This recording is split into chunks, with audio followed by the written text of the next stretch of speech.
उत्तराखंड की राजधानी देहरादून में फ्लैश फ्लड के बाद कई गांवों में भारी तबाही मच गई। देहरादून के सहस्त्रधारा इलाके में आधी रात के वक्त कुदरत का ऐसा कहर बरपा कि वहां के कई गांव उफनती लहरों में समा गए। बादल फटने की वजह से कीचड़ और मलबे में कई मकान, दुकानें, होटल और रिजॉर्ट पूरी तरह दब गए।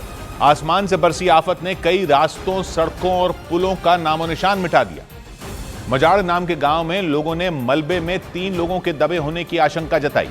न्यूज़ 18 से बातचीत के दौरान गांव के लोगों ने तबाही की कहानी बताई। उन्होंने बताया कि रात के वक्त तेज आवाज के साथ पहाड़ से कीचड़ और मलबे का ऐसा सैलाब आया कि सब कुछ खत्म हो गया।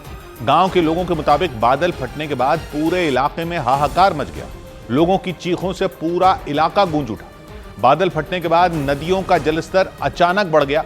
इसका नतीजा यह हुआ कि नदियों के किनारे के इलाकों में बाढ़ आ गई। कई जगहों पर सड़कें कटकर नदी में समा गई।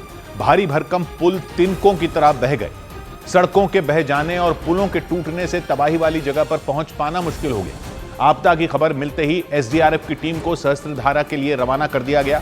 एसडीआरएफ के अधिकारी ने बताया कि सहस्त्रधारा इलाके में एक जगह नहीं बल्कि कई जगह बादल फटे, जिससे हालात बेहद खराब हो गए क्योंकि पुल टूट गए और सड़कें गायब हो गई। हालांकि एसडीआरएफ ने मलबे में दबे लोगों की तलाश तेज कर दी, लेकिन सहस्त्रधारा इलाके में आई आपदा की तस्वीरों ने लोगों के दिलों में खौफ पैदा कर दिया।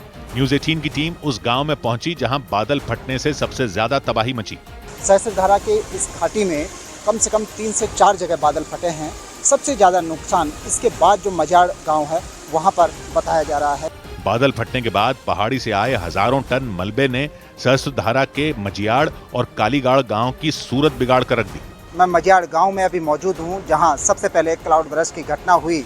आप देखेंगे मेरे पीछे ये पूरा इलाका, ये बांदल नदी है और नदी के एक ओर ये पूरा इलाका ये कालीगाड़ गांव है, जहां पर बहुत सारे रिजॉर्ट थे, होटल्स थे। मलबे के अंदर लोगों के घर, होटल, रिजॉर्ट और सड़कें सब दब गईं। कुछ जगहों पर तो सड़कों पर खड़ी गाड़ियां मिट्टी में दबी नजर आईं। ये अंदाजा लगाया जा रहा है कि ये लोग रात को सफर कर रहे होंगे और इसी बीच जब मलबा आया तो गाड़ी छोड़कर भाग निकले। आप ये देखिए ये गाड़ी कितनी बुरी तरह से इस मलबे में दबी हुई है। राहत और बचाव के लिए एसडीआरएफ की टीम सहस्त्रधारा इलाके में पहुंची। एसडीआरएफ के जवानों ने मलबा हटाने का काम शुरू किया। सूचना मिली है कि 3 व्यक्ति जो है यहाँ पर मलबे में दब गए हैं, जो कि अपने घर का सामान बाहर निकाल रहे थे। कुदरत के कोहराम के बाद गांव के लोगों ने जान बचाने के लिए पलायन शुरू कर दिया।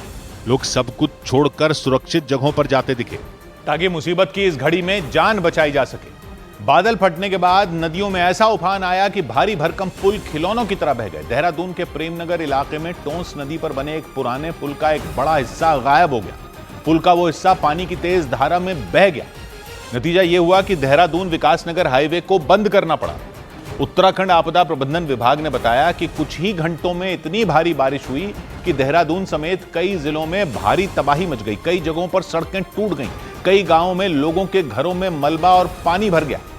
आपदा प्रबंधन विभाग के मुताबिक देहरादून हरिद्वार हाईवे पर फन वैली पर बना एक पुल बह गया। पुल के साथ हाईवे का एक बड़ा हिस्सा भी पानी की तेज धार में बह गया। देहरादून के पास देवभूमि इंस्टीट्यूट में फंसे छात्रों को एसडीआरएफ ने बचाया और सुरक्षित जगह पर पहुंचाया। देहरादून के सहस्त्रधारा, माल देवता, संतला देवी और दलानवाला इलाके समेत सबसे ज्यादा प्रभावित हुए, क्योंकि इन इलाकों में भारी बारिश के बाद नदियों में आए उफान का कहर दिखाई दिया। देहरादून के प्रेमनगर इलाके में टोंस नदी के तेज बहाव में देहरादून विकासनगर हाईवे पर बने पुल का एक हिस्सा बह गया। विकासनगर की तरफ जुड़ने वाला पुल का हिस्सा गायब दिखा। नदी में मौजूद पुल के पिलर तो खड़े नजर आए, लेकिन पुल को जमीन से जोड़ने वाला हिस्सा बह गया। यानी नदी की तेज धारा मिट्टी को काटते हुए पुल के उस हिस्से को बहा ले गई। देर शाम से हुई बारिश का तांडव आज देहरादून में कई जगह देखने को मिला। अभी हम खड़े हैं देहरादून विकासनगर जो हाईवे है, ये वो हाईवे है और इस हाईवे का जो ये पुल है ये पूर्ण रूप से क्षतिग्रस्त हो चुका है। पुल के बह जाने की वजह से उसके दूसरी तरफ के लोग फंस गए। लोगों की भीड़ पुल को देखने के लिए इकट्ठा हो गई। हालांकि प्रशासन ने लोगों को पुल के करीब न जाने की चेतावनी जारी कर दी। कुदरत के कहर का जायजा लेने के लिए मुख्यमंत्री पुष्कर सिंह धामी ने केसरवाला और मालदेवता इलाके में आपदा प्रभावित इलाकों का दौरा किया। एक जगह तो वो खुद मिट्टी खोदने वाली मशीन पर बैठकर कीचड़ को पार करते दिखे। मुख्यमंत्री ने मुसीबत के वक्त पीड़ितों की हर संभव मदद का भरोसा दिया। सभी विभाग हमारे युद्ध स्तर पर काम कर रहे हैं, सभी कोऑर्डिनेशन कर रहे हैं। आज आदरणीय प्रधानमंत्री जी ने भी प्रातःकाल सारी जानकारी ली है। खराब मौसम को देखते हुए देहरादून में डीएम ने पहली से 12वीं तक के स्कूलों में छुट्टी का ऐलान कर दिया और लोगों से अपील की गई कि वो खतरे वाले इलाकों से दूर रहें। देहरादून में बादल फटने के बाद ऐसी तबाही मची कि एक ट्रैक्टर पर सवार कुछ मजदूर उफनते सैलाब में समा गए। देहरादून में रात के वक्त बादल फटा, इसकी वजह से वहां तमसा, कार्लीघाट, टोंस और सहस्त्रधारा नदी का अचानक जलस्तर बढ़ गया। फिर तो सहस्त्रधारा समेत तपोवन, आईटी पार्क, घंगौरा और घड़ी कैंट जैसे इलाकों में पानी भर गया, कई सड़कें तक बह गईं। इसी बीच विकास नगर में वो ट्रैक्टर सैलाब की चपेट में आ गया। उस पर सवार मजदूर बाहर ही नहीं निकल पाए और ताकतवर लहरें उन्हें बहाकर अपने साथ ले गईं। जानकारी मिलते ही एसडीआरएफ, एनडीआरएफ और प्रशासन की कई टीमें राहत और बचाव के काम में जुट गईं। लेकिन उफनती लहरों में बह चुके उन मजदूरों का कुछ पता ही नहीं चल सका। उस ट्रैक्टर पर सवार मजदूर नदी के बीचों बीच फंसे नजर आए। इस दौरान वो मदद के लिए गुहार लगाते रहे और उनमें कुछ लोग तो नदी के किनारे खड़े लोगों को हाथ हिलाकर इशारे करते भी दिखाई दिए, लेकिन नदी के किनारे मौजूद लोग उनकी जान नहीं बचा पाए। वहां नदी की खौफनाक लहरें उस ट्रैक्टर को खींचकर गहरे पानी में ले जाती रहीं। कुछ देर तक तो वो ट्रैक्टर लहरों के साथ बहता दिखा, लेकिन अचानक वो ट्रैक्टर पलट गया और वहां चीख पुकार मच गई, क्योंकि उस ट्रैक्टर के पलटते ही वो लोग सैलाब में बह गए। ऐसा लगा मानो वो मजदूर किसी समंदर की लहरों की चपेट में आ गए हों। इस दौरान नदी के किनारे खड़े लोगों ने उन्हें बचाने के लिए दौड़ लगा दी। उनमें एक महिला तो चीखती चिल्लाती सुनाई दी। उन्हें देखकर ऐसा लगा जैसे उनके किसी अपने को लहरें छीन कर ले जा रही हों। ये घटना देहरादून के विकास नगर में हुई। बताया गया कि वो मजदूर टोंस नदी में पहुंचे थे, लेकिन बादल फटने के बाद बारिश ने हाहाकार मचा दिया और अचानक टोंस नदी में उफान आ गया। वहां इतनी तेजी से टोंस नदी का जलस्तर बढ़ा कि उन मजदूरों को नदी से बाहर निकलने का मौका ही नहीं मिल पाया। और इस सब के बीच देहरादून में टपकेश्वर महादेव का मंदिर तमसा नदी के पानी में डूब गया। देहरादून के सहस्त्रधारा इलाके में भारी बारिश के बाद बादल फटने की घटना ने हाहाकार मचा दिया। इस बीच हजारों साल पुराने टपकेश्वर महादेव मंदिर के पास बहने वाली तमसा नदी उफान पर आ गई। नदी का पानी सड़कों से लेकर मंदिरों तक सैलाब बनकर बहने लगा। उस मंदिर में पानी भर जाने से लोगों की आफत बढ़ गई। वहां अचानक आए सैलाब को देख लोग दहशत में आ गए। हालांकि समय रहते ही उस मंदिर में मौजूद पुजारियों और बाकी लोगों को निकाल लिया गया। उनके मुताबिक उन्होंने ऐसा खौफनाक मंजर इससे पहले कभी नहीं देखा था। तमसा नदी के विकराल रूप को देखकर ऐसा लगा मानो कुछ भी उसकी जद में आएगा वो उसे बहा ले जाएगी। वहां बने कई मंदिर पूरी तरह पानी में डूब गए। बड़े बड़े मंदिरों का आधे से ज्यादा हिस्सा पानी में समा गया, क्योंकि नदी का पानी मंदिर में चारों तरफ सैलाब बनकर बहता नजर आया।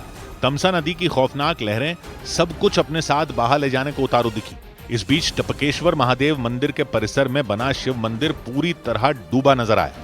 उफनती लहरों में सिर्फ उसका ऊपरी हिस्सा ही दिखाई दिया। बड़े बड़े मंदिर भी पानी में डूबे नजर आए। वहां अचानक आए सैलाब ने पूरे इलाके की तस्वीर बदल दी।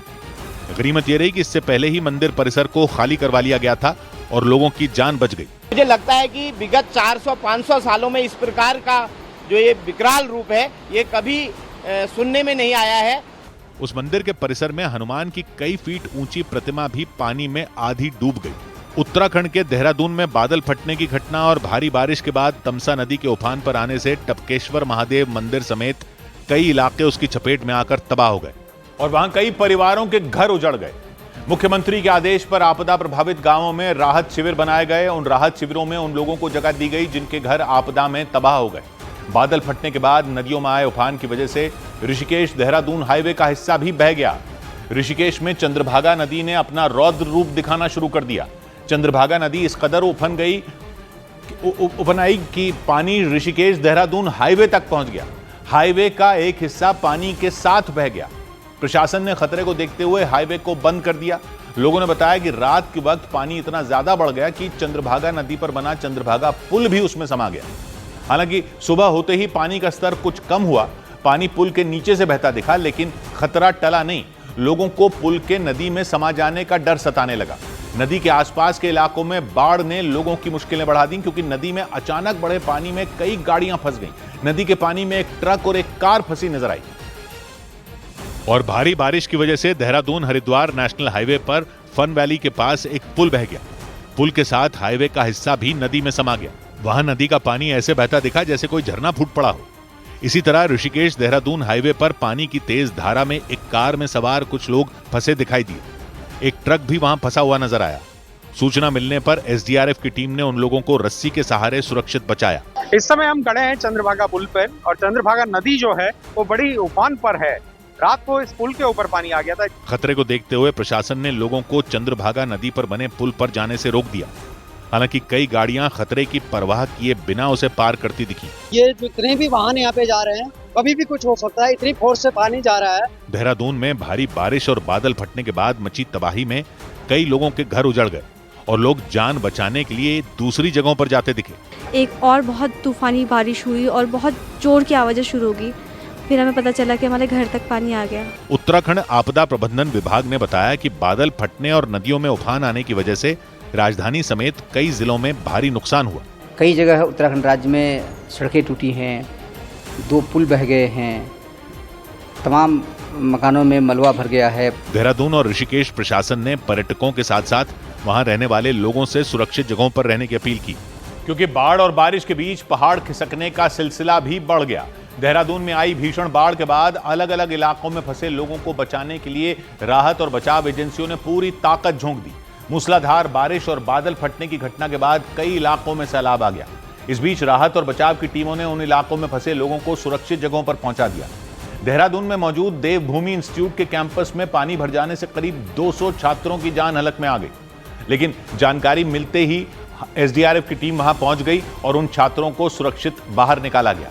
इस बीच नैनीताल के कालाढूंगी में एक गाड़ी में मौजूद 3 लोग गाड़ी समेत नदी में बह गए। हालांकि पुलिस ने उनमें 2 लोगों को सही सलामत बचा लिया, जबकि एक व्यक्ति लापता बताए गए।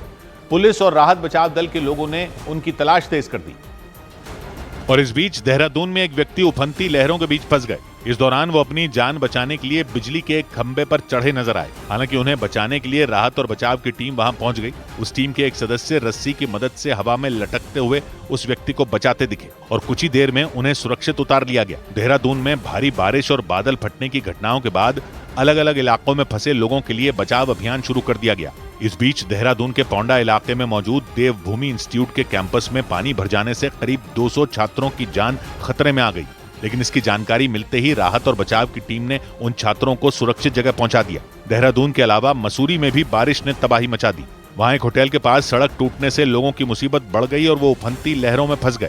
इस दौरान वहां की पुलिस उन लोगों को रास्ता पार करने में मदद करती दिखी। इस बीच नैनीताल के कालाढूंगी इलाके में एक गाड़ी के नदी में बह जाने के बाद हड़कंप मच गया। पुलिस के मुताबिक इस हादसे में 2 लोगों को बचा लिया गया, लेकिन एक व्यक्ति लापता हो गए। इसके बाद पुलिस ने राहत और बचाव दल की मदद से उनकी तलाश तेज कर दी।